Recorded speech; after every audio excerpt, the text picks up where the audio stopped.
Hey, I'm Katie Wesney, and I'm delighted to be here today to discuss how to best strategize around your mortgage. Important day to us with the OCR announcement, and I'm going to give you a little teaser. So we're going to cover off exactly what I'll be recommending my clients do in relation to length of fixing, what they should be watching out for, etc. Soon. So I'll make sure I'll cover that off for you today. I'm actually going to talk at speed because there really is a lot to cover off. We'll just wait a few minutes. We've got a few more people to come and join us. You'll notice there's a Q&A box. Please use this if you have any questions versus the chat. My lovely producer, Amelia, will compile those and I'll address them at the end of the session. Ask me anything, no question is a silly question, and I'll cover that off at the end. So to start off with, just a wee disclaimer, in terms of this presentation, it's provided for informational purposes only. The content is not intended as a substitute for regulated financial advice. Why would you seek regulated financial advice? You're speaking to an expert who is qualified, and they'll be diagnosing and making sure that you have the best strategy for your own situation. In this presentation, I'll be going through general principles I think you should execute on going forward. But if you want those more architectural drawings specific to yourself, then I really encourage you to seek that financial advice from someone who is qualified like myself, and we'll have a wee offer at the end as well in that regard. So a little bit about me. My name is Katie Wesney. My background is I am a chartered accountant. I trained at KPMG for like 3,000 years ago now, and I'm also a qualified financial advisor. I'm the head strategic coach at Enable Me. I have amazing clients, but I also help coach our coaches nationwide. I've been here for a decade. There's nothing I actually haven't seen. And I love what I do, and I really love empowering people to be better than they thought they ever could be in terms of their position. And my job is to ensure that people have confidence. We help them do better, get to where they need to be faster, really get in control, clear debt, and lean into growing wealth because we're here to sort retirement. So in terms of today, again, lots to cover off, and I will talk at pace. If you want me to reiterate anything or anything just doesn't really make sense, just make sure you pop that in the Q&A box. So in terms of today, what we'll go through is what we face at the moment, which is challenging. Cannot say it's not. What do we focus on? We'll talk about what's holding us back right now, the controllables we can work with, how to start training that mindset. I'll wrap things up with a wee client story just to bring it to life, and then we'll go through those promised Q&A at the end.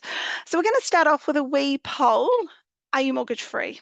I don't own my own home. No, I've got 20 to 30 years left on my term. No, I've got about 5 to 20. I have less than 5. I'm mortgage free on my home, but not on my investment properties, and I am officially mortgage free.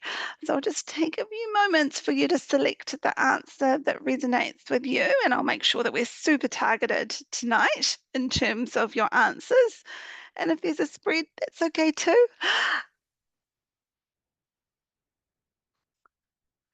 Okay.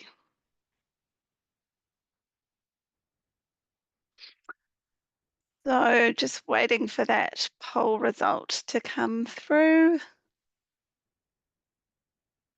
Interesting, interesting. So vast majority have between 5 to 30 years left on their term, which makes sense. No one's mortgage free. 14% are mortgage free in their home. Well done. A few people have less than 5 left, and a few don't own their own home. Okay, awesome. I will make sure I talk to all of you in the session today. So firstly, let's acknowledge the old advice just doesn't cut the mustard anymore. You know that, I know that. It used to be a few generations back. My grandfather, for example, you just needed to leave school, buy a house early enough, and you're on a conveyor belt, which meant that likely you were going to be okay. Not the case anymore. House prices are 3 times what they were in relation to income, really uncertain retirement benefit. So we know that. So what does work? What should you focus on? And if you're feeling the financial pinch right now, you are not alone.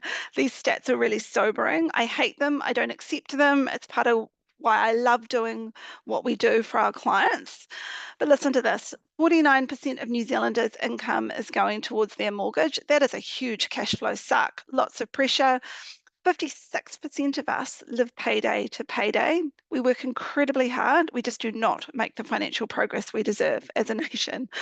And 59% of Kiwi mortgage holders are suffering from mortgage stress. Of course, they are. Interest rates are high. They're coming down, thankfully.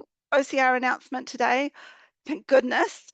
But again, what really counts in terms of your mortgage strategy and the external forces that often we focus on that can hold us back. We think about the government that's in power, whether they're spending money or not, whether they're laying people off, what they're doing in terms of their policy, market cycles, interest rates. Again, we're kind of slowly coming down on the upper edge of that interest rate cycle, but rates are still high. And often we think about, well, I'm lucky or I'm not. I don't believe that we focus too much on those external focuses because, again, they're things that we can't control. And a lot of people do kind of focus on these things in terms of trying to analyze and holding back or not in terms of their strategy. But that's not a reason not to try. The stakes are high. Of course they are. 25.2 billion current mortgage debt for over 65s. 135k Kiwis over 65 still have a mortgage. And if I'd allowed to, I would swear. Absolute BS. Do not accept that for my clients. So again, what do we focus on? Of course, there's hope. The conditions are improving, but you cannot afford to wait any longer. Your plan starts today. So let's understand what that plan should look like. Not about timing an interest rate drop. That's really important. I'm going to give you my thoughts around timing for fixing and mortgage strategy, but that's in essence not the whole picture. So let's understand that together. There are more powerful levers you can pull, and they have a material impact on interest rates. So just having a look at this wee example of a 600k mortgage on a 25-year term. If you're paying 6.49% interest, that equates to 933 per week. If that drops to 5.99%, there's a saving. You pay 891 per week. But that interest rate drop, what's about 40 bucks per week? It's not going to move mountains. So what are the things that move mountains and how can we impact that? Often you've got to look at your behaviors, which are driving your strategy. These are the things that we focus on in terms of crafting that bespoke strategy that's really going to move the dial for you and your family. What is your risk appetite? Understanding your willpower tendencies and understanding those triggers.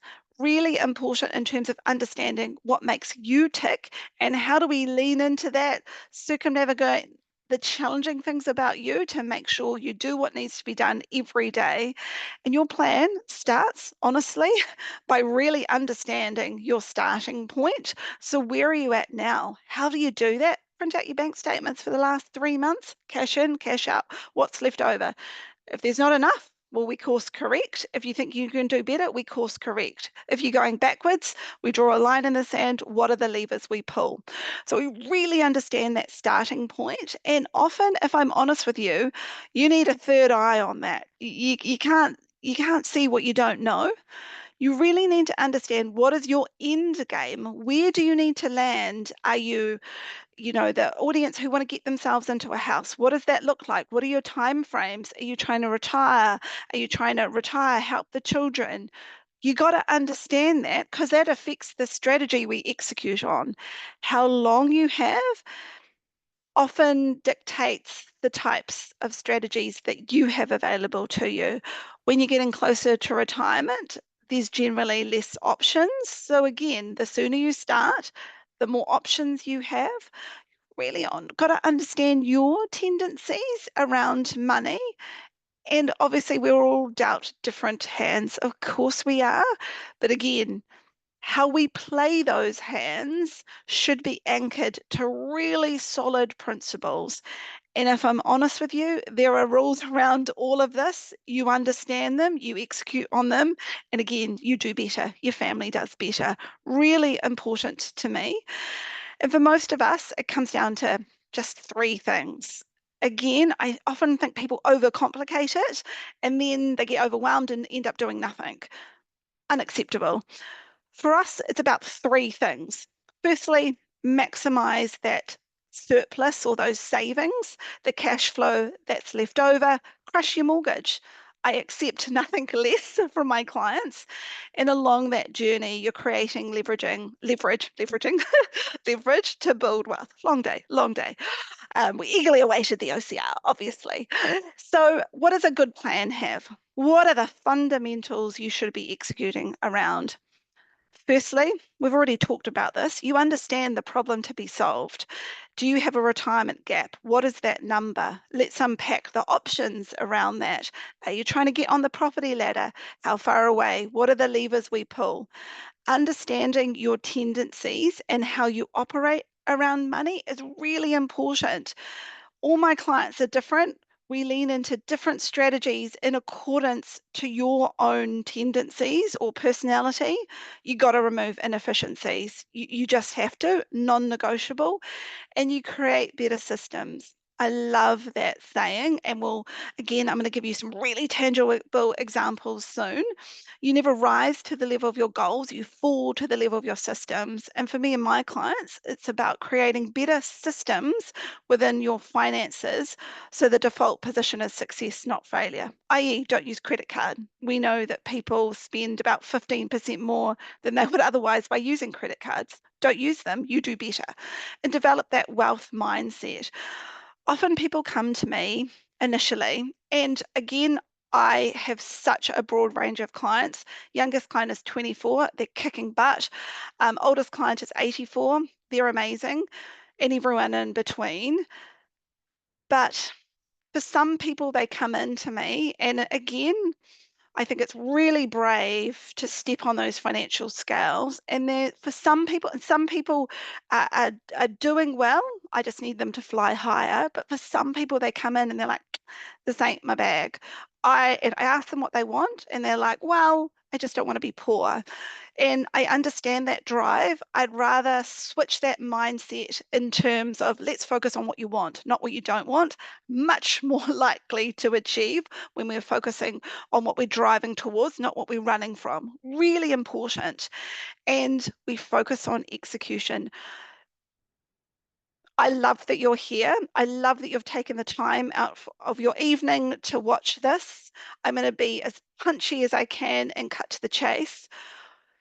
If I'm honest with you, though, in terms of you doing better, 1% is ideas, 99% is execution. So as I go through this, I need to be focusing on, well, how does this relate to me? Am I catching the right pieces that relate to me and my family, in my situation? Because it's in the doing that you do better, not in the knowing. And that's very important to clock. And for lots of people, I had one client who came to me. We had an awesome session. They're now working with us, but it took them 24 webinars to get to taking action. And whilst I really appreciate them watching 24 hours of us talking about doing this, again, it's about what you do every day that moves the line for you and your family. In terms of a plan, do you lock and leave? Absolutely not. If your plan's locked in concrete, it will become irrelevant to you. It just, it is. So again, you've got to have a plan that's flexible enough. As life flexes, your plan flexes with you. Earning more money does not necessarily translate to more progress. I'll tell you that now. And for most people, that's what they think fixes all of this. It's like, oh well, Katie, I'll just earn more money. But in all reality, the more that you earn, the more that you spend, and the more you disconnect from your finances. We believe financial success to be 80% behavior, 20% strategy. And we make sure that we have that holistic plan that leans into both. So remember, let's go back to those pillars and unpack them. So firstly, we want to maximize that cash surplus or the savings. That is the engine room of anything that comes next. How do you do that though? You make sure that you have that really strong financial foundation. It's like building a house. Just like you wouldn't build a house on those shaky ground, you can't achieve financial success without solid money habits. Think of your habits as like concrete foundation. You want them strong so everything else stands tall, kind of stands tall. Um, Setting goals is kind of like putting GPS coordinates into a map in terms of where you need to get to. You can't expect that you'll land where you need to if you don't have that North Star in terms of where you're going. And again, that cash flow management piece, absolutely integral. For me and my clients, we have those really robust, even bank account structures to make sure we're putting in place guardrails, less regular spending, bills day to day, and let's drive towards that goal. And you've got to be optimal in terms of your mortgage structure, and we'll talk about that soon. Love all my little, and it's coming, and it's coming. But again, these things are really important, and we have clocked that way before even Enable Me came into existence. So again, we've been doing this for over a decade now, and when our founder came to create Enable Me, we've had this amazing structure and strategy around your mortgage. But what she realized really quickly, to execute on this optimal mortgage strategy, you had to have cash flow to chuck against that mortgage to pay it off faster. And all these behavioral pieces and environmental pieces are the things that help create that. So for our clients, and again, we'll unpack this a little bit more. So I want you to figure out where you sit in terms of these tendencies. So how we operate around money comes down to our spending personalities. We're all different. If you have a partner, they'll be different too, potentially. Our ambitious and our risk tendency. And I really do appreciate that some people are more ambitious than most, but sometimes we just have to get a little bit more nerves of steel because you've got to execute, you've got to be more strategic. Otherwise, you are being left behind. And those willpower tendencies, to me, craft how I speak to you and how I design your plan. And again, everyone will have different triggers. Your cash position is essentially how much you're saving right now, where you're spending and saving, and there'll be inefficiencies. I know there will be. And again, my job is to find them and to put them to better use. So, in terms of understanding your money personality and how it attributes to your spending and saving habits, our clients, we could try and fit them into three broad categories. And some people are a bit hybrid, but mostly you fit into these three categories. So, if you're a shopper, you derive emotional satisfaction from shopping. I lean into this. Saver derives emotional satisfaction from saving. That's my husband. Yeah, great. And a plotter's neither here nor there with money. So you're not particularly good at spending money, but you're not super great at saving. So somewhere in between. Lots of my clients are plotters. For shoppers, if you had a shopper and shopper together, they look amazing, but they're not making progress like they should. A saver, my job is never to tell them how to save money. They're really good at that. Generally, they're weak in strategy, though, generally quite risk averse. So it's an advantage being a saver. We've just got to make sure we pair it with a really great strategy. With a shopper, I need to make sure that you have goals that are sexy enough and motivating enough for you to try harder. And if you've got a plotter in the mix, often you get a bit overwhelmed. You don't want to get anything wrong. So again, the default position is you keep doing what you're doing. But we need to understand that often the biggest opportunity cost in all of this is that of you doing nothing. And part of this is saying, well, let's take that off the table and let's execute on a clinical plan that gets you to where you need to be.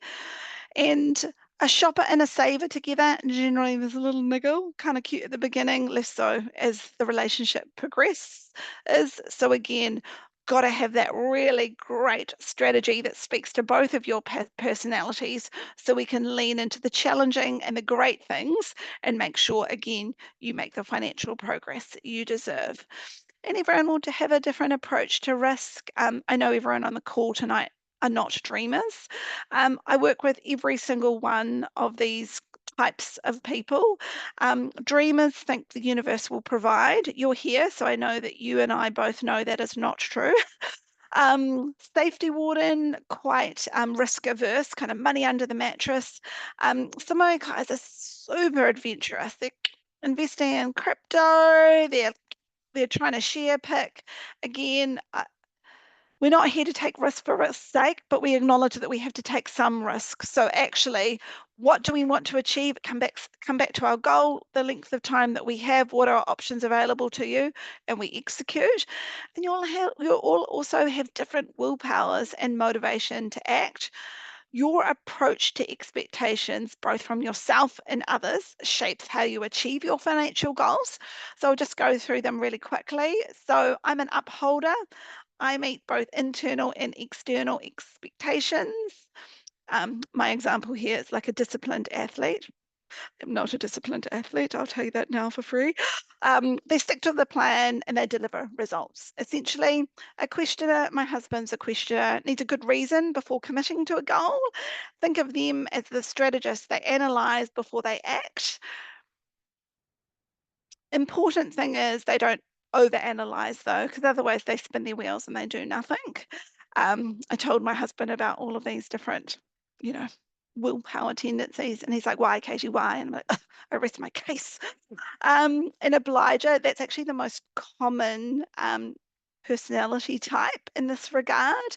So obligers thrive with external accountability. They do really well working with a financial coach like myself. They're like a player who performs best when they know the coach is watching. And the rebel, and I actually work with lots of rebels.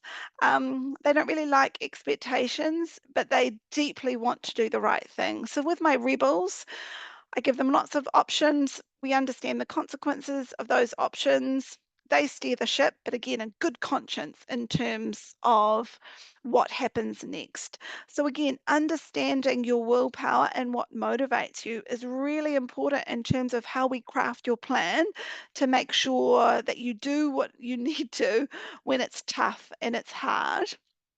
And you'll all have a different cash position. And again, this feeds into where you're at right now. For some of you, you'll be sinking. That means that cash in, cash out, there's not enough to move forward. And lots of people, and I think the vast majority of my clients are floating. They're fine, but they're not achieving what they should. And for some people, they think they're floating if they can pay the minimum amount on their credit card. In my view, if you can't repay that in full, you're sinking. You can't correct past overspending. And where I want to get you is flying. And that's saving at least 15% towards debt, savings. In all reality, it's 20 for me. And if you are flying, I'm going to allow you to fly higher, if I'm honest. And again, knowing that starting point and your natural tendencies helps you optimize your cash flow and find that surplus. This is a really important number to clock. We estimate Kiwis might fritter 15% on average of their household income. My job is to find that again and put that to better use. Where is that lurking? Often it's in our belly. So it's takeaways, extra trips to the supermarket, subscriptions, do an audit. Often it's around mortgage structure. And that is a challenge for New Zealanders. We have some of the most profitable banks in terms of interest rates and fees in the world. So again, you've got to own that mortgage structure and strategy. Often, if you don't review those utilities, you're not getting the best rate. Loyalty doesn't seem to count for much these days. And sometimes there's just really, it can become quite cumbersome in terms of bank fees. And I illustrate this in a wee happiness graph. I'm an accountant, so of course I love graphs. So this is first of a couple in this presentation tonight. And all of this is illustrating is we generally spend money up to a point where we get pleasure. After that, we're just doing it for the sake of it. I always use this example with me in coffee drinking. First cup of coffee of the day, I am riding that caffeine wave. Second cup, not quite as good as my first, but still pretty good. Third cup, I feel a bit sick, to be honest. So my optimal level of coffee drinking is 1.5 cups. Anything over and above that I'm doing just because there's no good reason for me not to. Again, frish is found in lots of different places. We find it, we put it to better use. Often people think that to work with a strategist or to work with a cash flow plan, they're going to be restricted. I'm going to really challenge you on that. In all reality, you're just being directive in terms of where your money goes. And I reiterate to all of my clients, I'm here to make sure that you live your best life now and into the future. Am I saying be miserable, sit in a dark room, eat baked beans? Certainly not. It's about really understanding what is important to you. Let's earmark space for that. And everything else, let's make sure we channel it as productively as possible. That's step one of crushing that mortgage. You got to have money left over and above all those outgoings to put on that mortgage to increase the cadence of which you pay it off. So again, really important to clock, and it's not about the interest rate. It's really not. We have a national obsession around interest rates, how long we should fix for, and I'm going to tell you, and I'm going to be really clear on my thoughts around that, but that is not the thing that's going to move the dial. It's you increasing the cadence of repayment. That is what moves the dial and what you lean into while you do that. Really important in terms of strategy design. Sorry, I'm waggling my finger at you. I don't mean to be aggressive. I'm just passionate.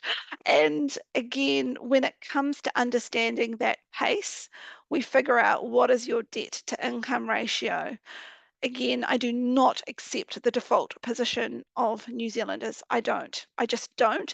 And so we have ratios that we work towards in terms of how quick you can repay debt. And so, if that's 1 to 4, I'm trying to get you mortgage free in about 10 years. If it's getting up to 1 to 8, then that's going to be really challenging. And you've got to think, am I holding the right asset longer term? Or should I think to switch that out? Everyone's different. These are the numbers that we work towards in terms of really understanding that initial position and what you're capable of. And please take the opportunity to really reassess what your mortgage plan is.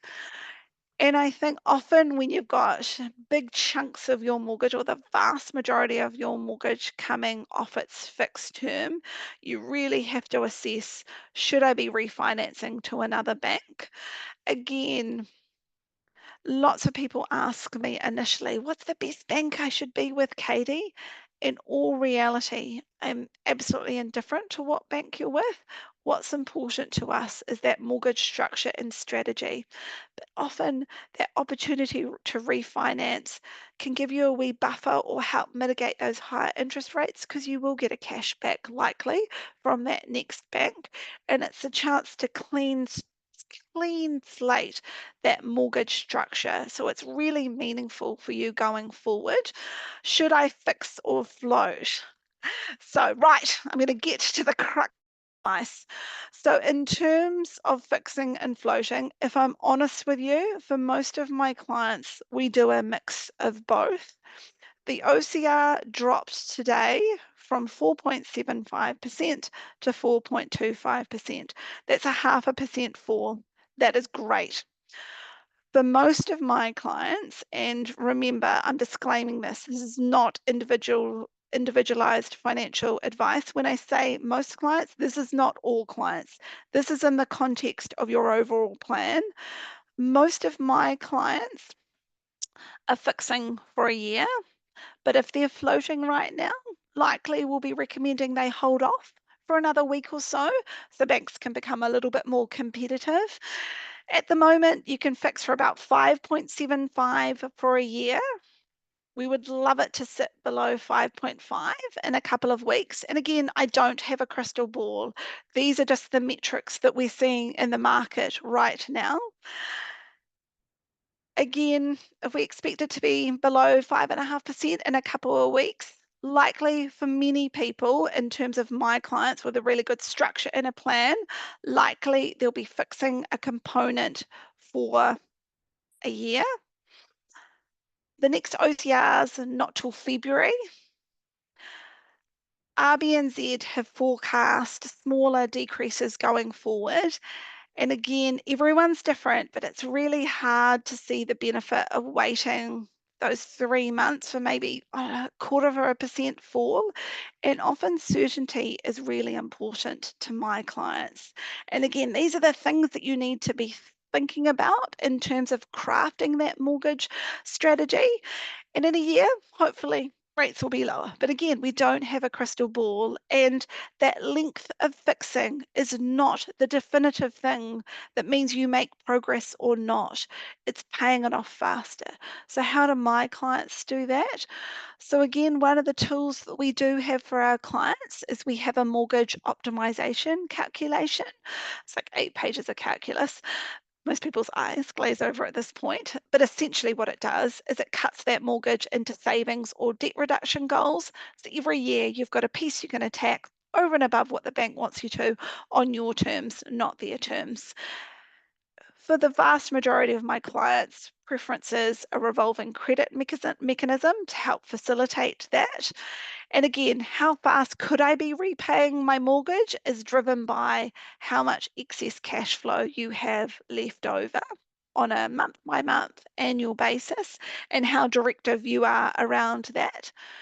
And for what you can't offset or pay off in the next 12 months, generally speaking, my clients will fix and they'll pay the least amount on that fixed term.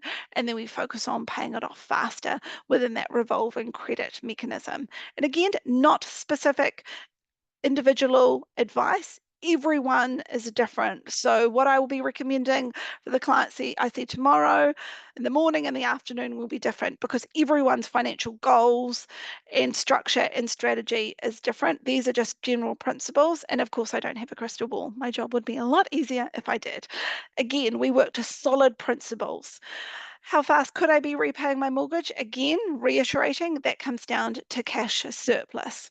So for lots of people, they ask us, well, what is a revolving credit? How is that different to an offset mortgage? So often we get asked this. So I just wanted to dive into this. Lots of people will know. I'm just going to go through this. A revolving credit is like a really big overdraft account. It's attached to your mortgage and it's floating. Why I like it is when you have surplus funds and savings or with excess cash flow, you can plonk it into that revolving credit. It offsets debt immediately, but you can re-access it. I really like that. I think that speaks to financial resilience. And part of crafting that bespoke plan for my clients is to ensure, and I make everyone blush when I say this, when the tide goes out, and it will go out, of course it will go out, I need to make sure that no one's swimming naked. How do we do that? We make sure that you have good buffers, you've got the right insurance in place because that's a risk mitigant. And again, having that buffer and making it work for you is important. If you have a mortgage, likely I don't want you to have savings. I'd much rather those savings be offsetting debt on the proviso that you can re-access it. You've got to be careful though. For lots of people, they call it a revolting credit with good reason. Um, for lots of people, they float too much. And generally, to float in New Zealand, you pay about 1.5% higher than it is to fix. So you pay a premium to float. And for lots of people, they're DIYing it. They're, again, floating too much. Often they'll attach a credit card to that revolving credit mechanism. So again, that clouds progress because often you get paid into that revolving credit bank account. So that offsets debt. You're like, oh, check me out making progress. Put all of your spending on a credit card. By its nature, you can't really see it. You don't feel that pain of spending. You spend more than you would otherwise. You pay it off, floating where you always have been, paying a premium to the bank to do so. Or worse, digging into that buffer and slipping backwards. So again, you got to be clinical. Don't float too much. Make sure you have a really robust structure and environment around there. We're here to drive a result. My preference generally is a revolving credit versus the offset. And again, everyone is different. That's really important to clock. And why do I prefer a revolving credit to an offset? I think the easiest way is using an example of a client who comes to see me. They've got 200,000 left on their mortgage and they've got 200,000 of mortgage left and they've got 200,000 in savings. They tell me they're mortgage free because effectively they offset each other. They pay no interest. Great. But they're still paying that 200,000 off over that mortgage term, which makes zero sense to me in terms of being productive around cash flow, because why would you be paying something off that is not attracting interest? I'd rather you be investing that to get a better return in effect versus a revolving credit, same scenario.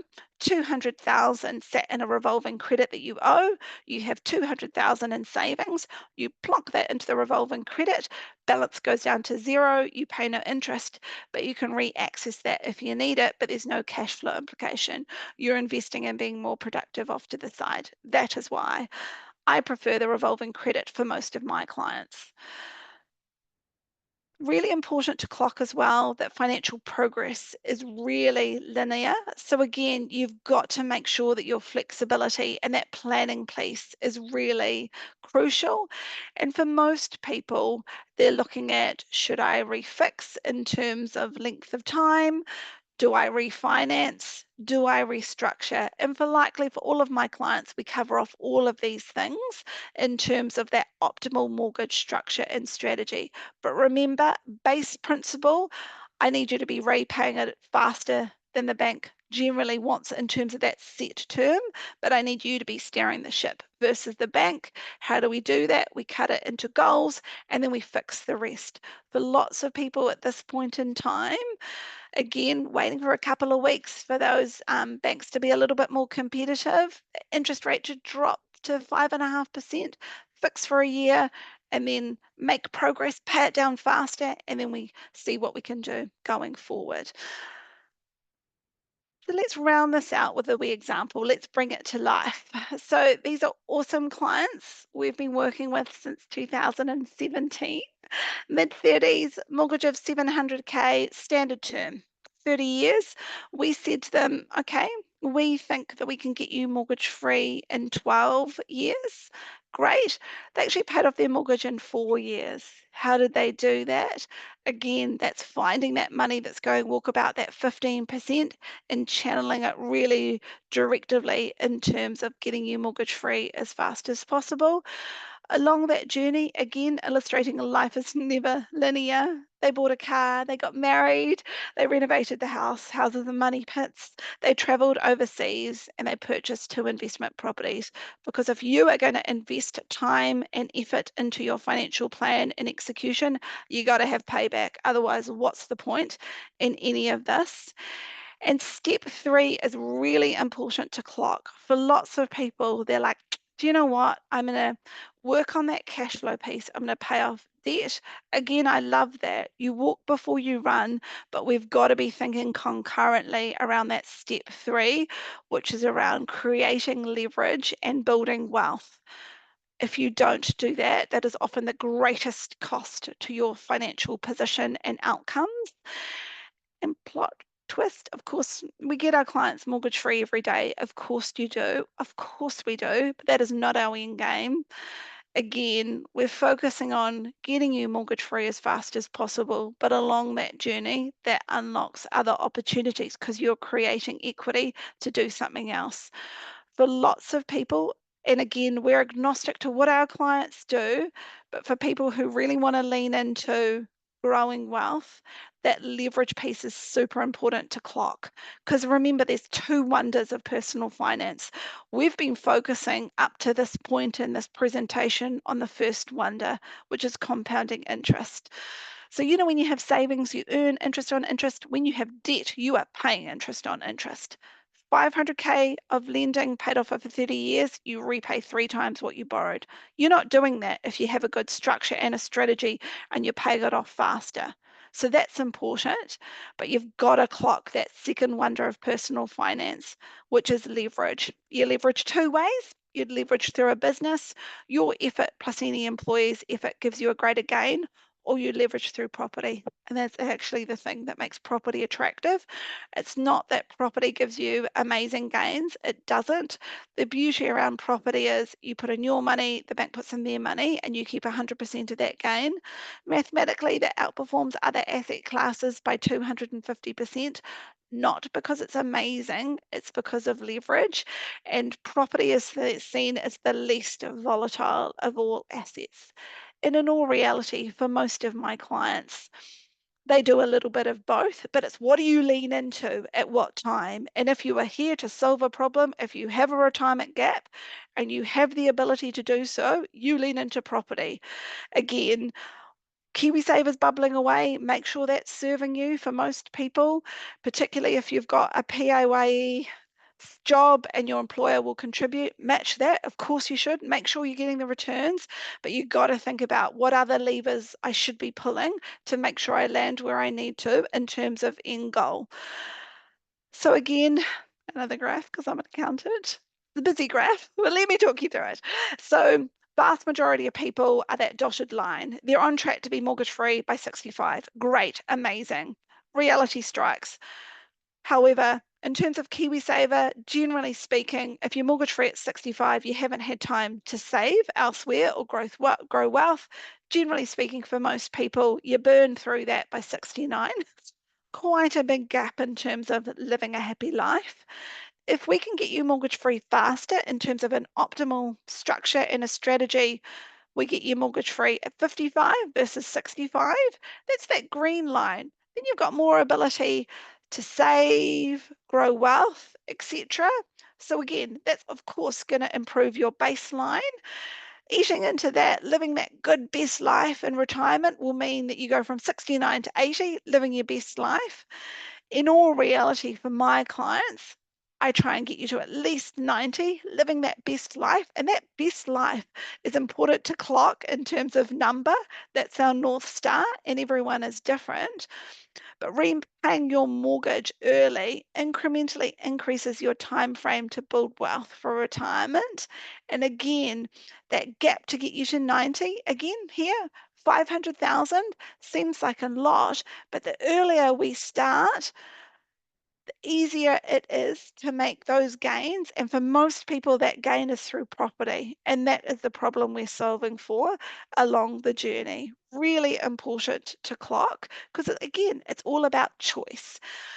And often for people, that accountability piece as part of that journey, that independence of working with somebody else is really vital. And we love this saying. A coach is someone who tells you what you don't want to hear. I have awkward conversations every day. I don't mind having awkward conversations because, again, I have a duty of care to all of my clients to say what needs to be said. Who has you see what you don't want to see?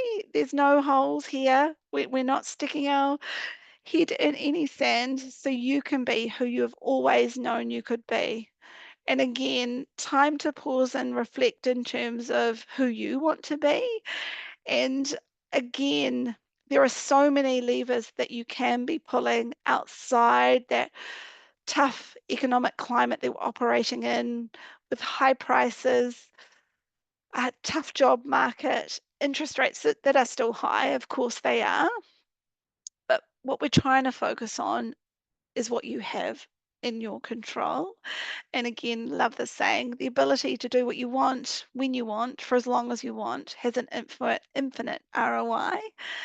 And we get really busy at this time of year because I think in my mind, the greatest Christmas present you could ever give yourself and your family is that trajectory shift because that lasts a lifetime for you and your family. So, reiterating key takeaways today. Really understand your own habits and tendencies that hold you back, but are also part of your opportunity that you lean into to be better. Really figure out what is your starting point. And again, what I know to be true, and remember, I've been doing this for a decade now, is what you've done in the past is no indication of what you're capable of. But we need to understand what is your end game. Let's get really clear on that. What is your retirement number? What does it look like to buy a house? How quickly can you get mortgage free? If we're helping kids, what does that look like? These are really high goals. Let's put numbers and time frames around it and let's make it so. And your tendencies indicate what strategies will be effective for you, and everyone's different. And your mortgage ratio shows you what's possible, not what's average. And no one, no one works with me to be average. People work with us because they're ambitious and they want to make the most of their position. Please understand what you're capable of and do it. Execute. Again, You just want more choice and more freedom and more security. But to get that, you have to be more clinical and you have to be more strategic and you execute on that strategy. And again, everything changes. So we've got a wee offer, one night only. If you would like to book in an initial consultation with a coach like myself, we pivot up and down the country. The initial session with us is 90 minutes. You jump on the financial scales. We'll figure out together where you're at now, where do you want to be, are you on track, and could you be better, and what does that look like in terms of strategy. If you've got a partner and your finances are combined, they come along too, and you jump on together. Again, I'm not shy of awkward conversations. I have them every day. And again, it's this is your plan, this is your future. No one will care more about it than you. We're here to help. But again, if you keep doing what you've always done, you will get the same result. So that session is generally 400 to see us for one night only. If you reach out using that QR code, we'll discount that down to 149. If you are watching a rerun of this, we will still discount it down to 249, but that 149 sadly is only for tonight, November the 27th. So if you're watching it live and it speaks to you, please jump on because we are incredibly busy at this time. I think for lots of people, they're like, this year, I don't know if we owned it. Let's really own 2025. And what a fantastic time to get all ducks in a line to really nail that new year. Really exciting. So we've had a few questions submitted. I know that is true. Amelia has told me, and let's see if there's anything I can help you with that you've asked today. So Amelia, hit me. What are the questions? All right, thanks, Katie. This is our first question. I have just gotten onto the property ladder. Do you have any strategies for maintaining your lifestyle while starting to pay off a mortgage? Yeah, great. And I think that comes down to have a plan, know your numbers, cash in, cash out what's left over, and really challenge yourself. Often people will come in and they'll go through like a year of bank statements, and they'll say, "This is where I want to spend my money." And I actually don't think that's necessarily true. Generally, going through that exercise, it'll show you that you're really good at spending money. What we want to do is really understand, well, what's important to us. Let's earmark space for that, but everything else, let's make sure we channel as productively as possible. Let's find your three non-negotiables and let's go hard on everything else. And then we get that balance of living that best life, but still making progress and paying down that debt. Right, second question. When is a good time to think about buying an investment property? Oh, such a good question. And obviously everyone's different. What a cop out. Um, when you can, you should. To be honest, when you have enough equity to be able to facilitate that next property, when you have cash flow that it's not going to place too much downward pressure and you have access to lending, you should. The longer you wait, the harder it is because the banks don't have an infinite appetite to lend us money. The older we get, the harder it is. So likely as soon as you can, you should, in effect. Great. This is a question that someone asked during the webinar. Great. Let's make it our last question. Is it better to pay off your mortgage with an inheritance or use that money to buy an investment property? Yeah, such a great question. First things first, and asset protection is really important to all of my clients.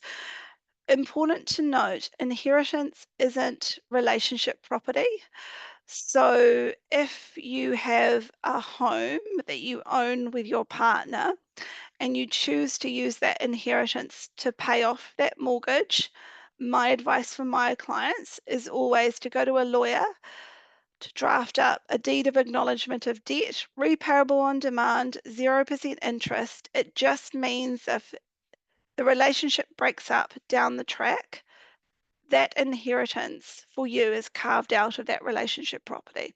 So that's first important to clock, but principally For my clients, if you have a mortgage on your home, to me, that's unproductive debt. There's no tax deduction associated with that. So, generally speaking, I'd use that inheritance, and everyone's different. And I'd really encourage you to come along and we'll go through your specifics.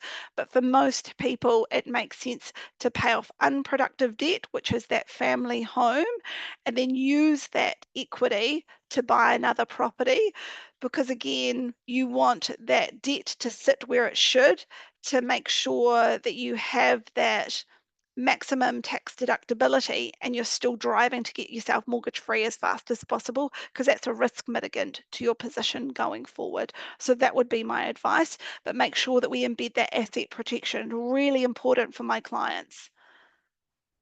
Thanks, Katie. I'll let you close off. Awesome.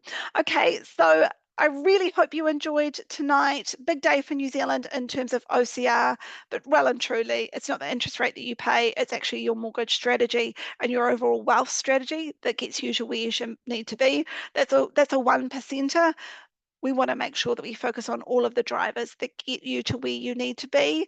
So I hope you enjoyed tonight. Thank you for your amazing questions and your attendance. If you want to jump on board in terms of that amazing offer, please scan the QR code or go to our website, and we'll really look forward to serving you. Take care.